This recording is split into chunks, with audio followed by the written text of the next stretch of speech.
ನಮಸ್ತೆ.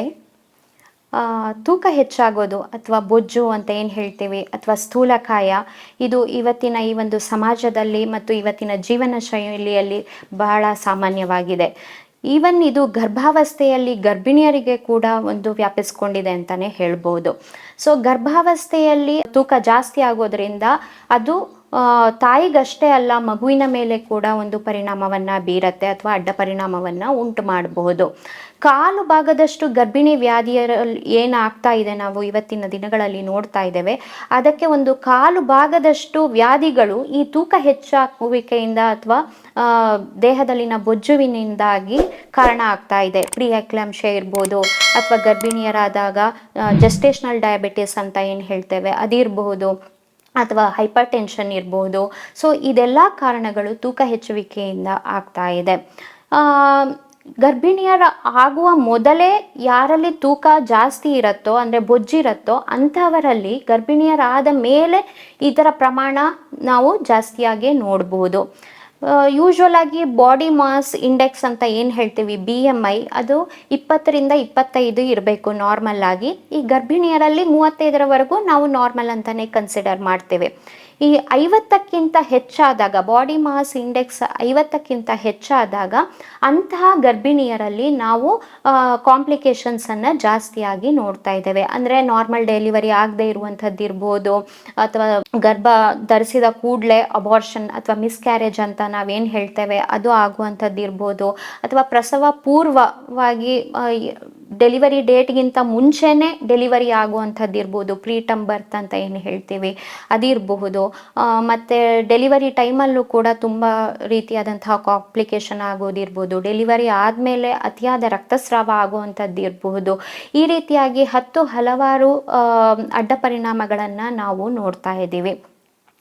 ಮತ್ತು ಇನ್ನೊಂದು ಅಧ್ಯಯನದ ಪ್ರಕಾರ ಹೇಳಬೇಕು ಅಂದರೆ, ಈ ಬೊಜ್ಜು ಹೆಚ್ಚಿರುವಂತಹ ಗರ್ಭಿಣಿಯರಲ್ಲಿ ಹುಟ್ಟುವಂತಹ ಮಕ್ಕಳಿಗೆ ಈ ಅಸ್ತಮದಂತಹ ಕಾಯಿಲೆಗಳನ್ನು ನಾವು ಸಾಮಾನ್ಯವಾಗಿ ನೋಡ್ತಾ ಇದ್ದೇವೆ.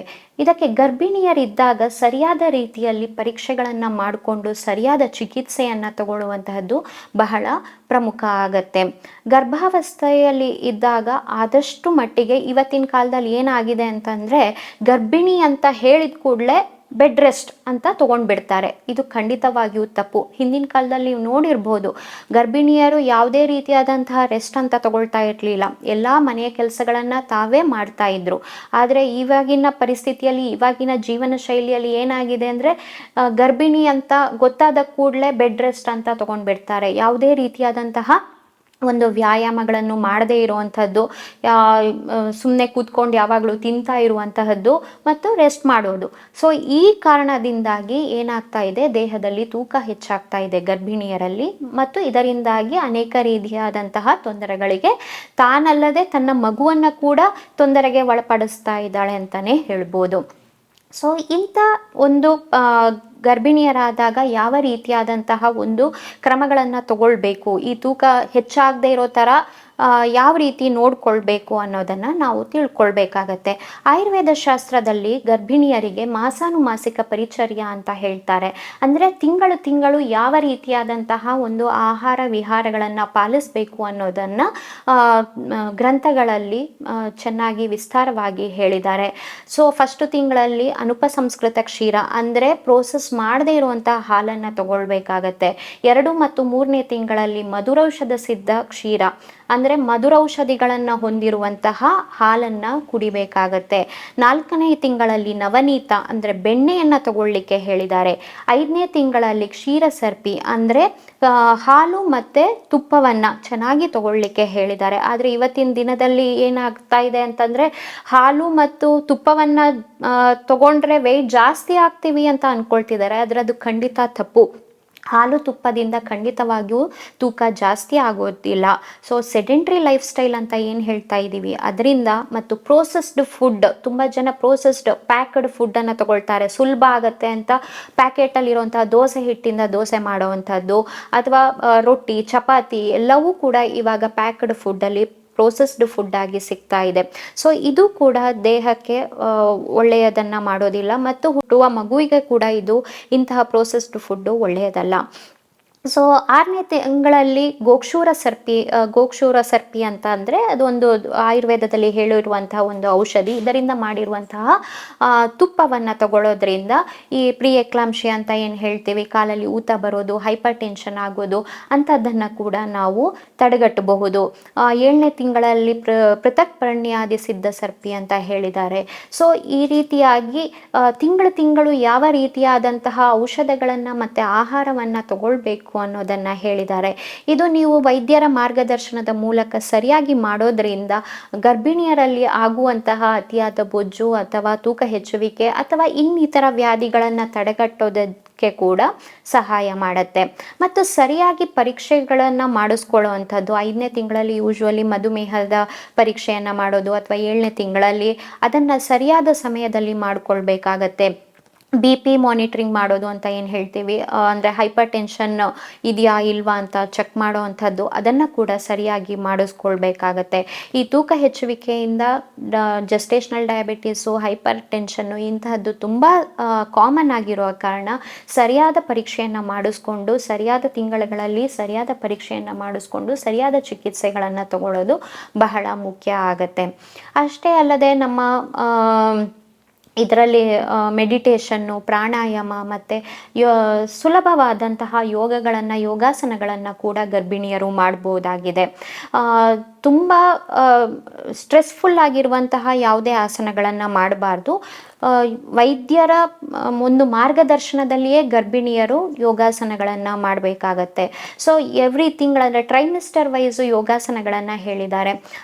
ಯೂಶ್ವಲ್ ಆಗಿ ಫಸ್ಟ್ ಟ್ರೈಮಿಸ್ಟರಲ್ಲಿ ಸಿಂಪಲ್ ಆದಂತಹ ನೆಕ್ ರೊಟೇಷನ್ ಮಾಡೋದಿರ್ಬೋದು, ಅಥವಾ ವೀರಭದ್ರಾಸನ ಇರ್ಬೋದು, ಅಥವಾ ತಾಡಾಸನ, ಇಂಥ ಆಸನಗಳನ್ನು ಮಾಡ್ಬೋದು. ಸೆಕೆಂಡು ಮತ್ತು ಥರ್ಡ್ ಟ್ರೈಮಿಸ್ಟರಲ್ಲಿ ಅಂದರೆ 12 ವಾರಗಳ ನಂತರ ಇದು ವಜ್ರಾಸನ ಮತ್ತು ಮಲಾಸನ, ತಿಥಿಲಾಸನ ಇಂತಹ ಆಸನಗಳನ್ನು, ಸುಲಭ ಆಸನಗಳನ್ನು ವೈದ್ಯರ ಮಾರ್ಗದರ್ಶನದಲ್ಲಿ ಮಾಡೋದು ಸೂಕ್ತ.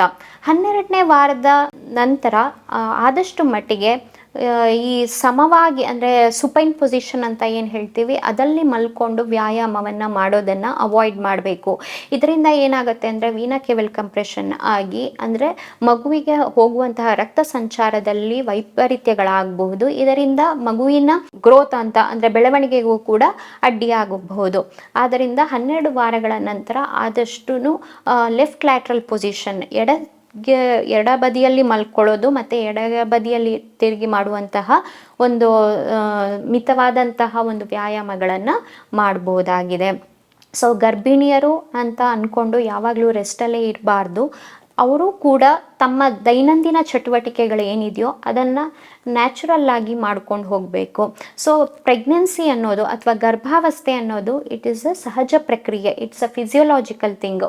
ಅದನ್ನು ಪ್ಯಾಥೊಲಾಜಿಕಲ್ ಆಗಿ ಮಾಡಬಾರ್ದು ಮತ್ತು ಅದನ್ನು ಪ್ಯಾಥೊಲಾಜಿ ಅಂತ ಕನ್ಸಿಡರ್ ಮಾಡಿ ಕಂಪ್ಲೀಟ್ ಆಗಿ ರೆಸ್ಟ್ ತಗೊಳ್ಳೋದನ್ನು ಅವಾಯ್ಡ್ ಮಾಡಬೇಕಾಗತ್ತೆ. ಸೊ ಸಹಜ ಪ್ರಕ್ರಿಯೆಗಳನ್ನು ಸಹಜವಾಗಿಯೇ ಬಿಡೋದನ್ನು ಅಭ್ಯಾಸ ಮಾಡಿಕೊಳ್ಬೇಕು. ಆದರೆ ಇವತ್ತಿನ ಸಮಾಜದಲ್ಲಿ ಅದು ಆ ರೀತಿಯಾಗಿ ಆಗ್ತಾ ಇಲ್ಲ. ಅದನ್ನು ಒಂದು ವ್ಯಾಧಿ ಅಂತ ಕನ್ಸಿಡರ್ ಮಾಡಿಕೊಂಡು ಅದಕ್ಕೆ ಒಂದು ರೆಸ್ಟ್ ಮಾಡಬೇಕು ಅನ್ನುವಂತಹ ಒಂದು ಪರಿಕಲ್ಪನೆಯಲ್ಲಿ ಜನರು ಮುಳುಗಿ ಹೋಗ್ಬಿಟ್ಟಿದ್ದಾರೆ. ಸೊ ಅದನ್ನು ಆದಷ್ಟು ಮಟ್ಟಿಗೆ ಅವಾಯ್ಡ್ ಮಾಡೋದ್ರಿಂದ ಖಂಡಿತವಾಗ್ಲೂ ನಾವು ಈ ಗರ್ಭಾವಸ್ಥೆಯಲ್ಲಿ ಅಥವಾ ಗರ್ಭಿಣಿಯರಲ್ಲಿ ಬರುವಂತಹ ಅತಿಯಾದ ತೂಕ ಅಥವಾ ಬೊಜ್ಜನ್ನು ಕಮ್ಮಿ ಮಾಡಿಕೊಂಡು ಸಹಜವಾದ ನಾರ್ಮಲ್ ಡೆಲಿವರಿಗೆ ಪೂರಕವಾಗುವಂತೆ ಖಂಡಿತವಾಗ್ಲೂ ಸಹಾಯ ಮಾಡ್ಬೋದು. ಅಧ್ಯಯನಗಳ ಪ್ರಕಾರ ಒಂದು BMI ಬಾಡಿ ಮಾಸ್ ಇಂಡೆಕ್ಸ್ 40ಕ್ಕಿಂತ ಹೆಚ್ಚಿರುವವರಲ್ಲಿ ಈ ಸಹಜವಾದ ಒಂದು ಲೇಬರ್ ಅಥವಾ ನಾರ್ಮಲ್ ಡೆಲಿವರಿ ಅಂತ ಏನು ಹೇಳ್ತೀವಿ ಅದಾಗೋದು ಸ್ವಲ್ಪ ಮಟ್ಟಿಗೆ ಕಷ್ಟ ಆಗ್ಬೋದು. ಅಂಥವರಲ್ಲಿ ಸಿಸೇರಿಯನ್ ಸೆಕ್ಷನನ್ನು ಮಾಡಿಸ್ಕೊಳ್ಳೋದು ಸೂಕ್ತ ಅಂತ ಅಧ್ಯಯನಗಳು ಹೇಳ್ತಾ ಇದೆ. ಸೊ ಇದೆಲ್ಲವನ್ನ ನೋಡಿಕೊಂಡು ಈ ತೂಕ ಹೆಚ್ಚುವಿಕೆಯಿಂದಾಗಿ ಈ ನಾರ್ಮಲ್ ಡೆಲಿವರಿ ಕೂಡ ಇವತ್ತಿನ ದಿನ ಕಷ್ಟ ಆಗ್ತಾ ಇದೆ, ಅಥವಾ ನಾರ್ಮಲ್ ಡೆಲಿವರಿ ಆದಮೇಲೆ ಏನಾದರೂ ಒಂದು ಕಾಂಪ್ಲಿಕೇಶನಲ್ಲಿ ಕೂಡ ಎಂಡ್ ಆಗ್ತಾ ಇದೆ. ಮತ್ತು ಡೆಲಿವರಿ ಆದಮೇಲೆ ವೂಂಡ್ ಹೀಲಿಂಗ್ ಅಂತ ಏನು ಹೇಳ್ತೀವಿ ಅದು ಕೂಡ ಅಂದರೆ ಆ ಗಾಯಗಳ ಒಣಗುವಿಕೆ ಕೂಡ ಲೇಟ್ ಆಗ್ಬೋದು ಈ ತೂಕ ಹೆಚ್ಚಾಗುವಿಕೆಯಿಂದಾಗಿ, ಅಥವಾ ಇನ್ಫೆಕ್ಷನ್ಗಳು ಜಾಸ್ತಿ ಆಗ್ಬೋದು ತೂಕ ಹೆಚ್ಚುವಿಕೆಯಿಂದಾಗಿ. ಸೊ ಅದಕ್ಕೋಸ್ಕರ ತಾಯಿಯ ಮತ್ತು ಮಗುವಿನ ಹಿತದೃಷ್ಟಿಯಿಂದ ಗರ್ಭ ಪೂರ್ವದಲ್ಲಿಯೇ ನಾವು ಸರಿಯಾದ ರೀತಿಯಲ್ಲಿ ಚಿಕಿತ್ಸೆಯನ್ನು ತಗೊಂಡು ತೂಕವನ್ನು ಕಮ್ಮಿ ಮಾಡಿಕೊಂಡು ಮತ್ತೆ ಗರ್ಭ ಧರಿಸೋದು ಸೂಕ್ತ ಅಂತ ಹೇಳಲಿಕ್ಕೆ ಇಷ್ಟಪಡ್ತೀನಿ. ಸೊ ಆಯುರ್ವೇದದ ಪ್ರಕಾರ ಹೇಳಿರುವಂತಹ ಮಾಸಾನುಮಾಸಿಕ ಗರ್ಭಿಣಿ ಪರಿಚರ್ಯ ಯೋಗಾಸನಗಳನ್ನು ಸರಿಯಾದ ರೀತಿಯಲ್ಲಿ ಮಾಡಿಕೊಂಡ್ರೆ ನಾವು ಗರ್ಭಿಣಿ ಆದಮೇಲೂ ಕೂಡ ಆಗುವಂತಹ ಸಮಸ್ಯೆಗಳನ್ನು ಕಮ್ಮಿ ಮಾಡಿಕೊಳ್ಬಹುದು ಅಂತ ಹೇಳ್ತಾ, ಮುಂದಿನ ಸಂಚಿಕೆಯಲ್ಲಿ ಇನ್ನೊಂದು ವಿಷಯದ ಬಗ್ಗೆ, ತೂಕ ಹೆಚ್ಚುವಿಕೆಯನ್ನು ಹೇಗೆ ಕಮ್ಮಿ ಮಾಡಿಕೊಳ್ಬೋದು ಅನ್ನೋದ್ರ ಬಗ್ಗೆ ಹೇಳ್ತೇನೆ.